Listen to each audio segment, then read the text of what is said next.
Good morning. This week we are practicing multiplying fractions. Multiplying fractions and division, I'm just going to go out and say, are a little bit easier, more simple, and they seemed to be that way for you also when we were in the classroom learning them. So I'm excited to move on to multiplication. I'm going to break it down a little bit so you get a little bit more focused practice on the different types of multiplication problems you'll see. So today we're going to focus just on a fraction times a fraction. I'm going to ignore the whole numbers until tomorrow. I really want you to get this way, and then we'll put the whole numbers in there. So I'm going to do one problem for you. I have 3/4 times 1/3.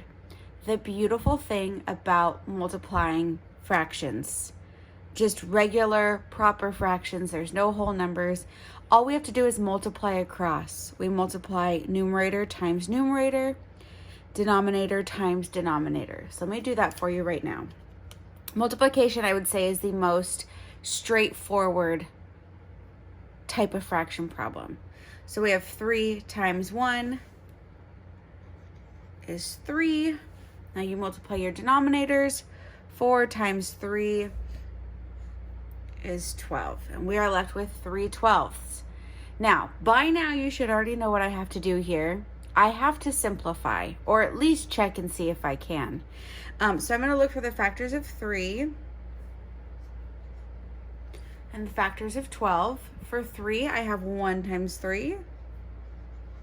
And because it's a prime number, that's it.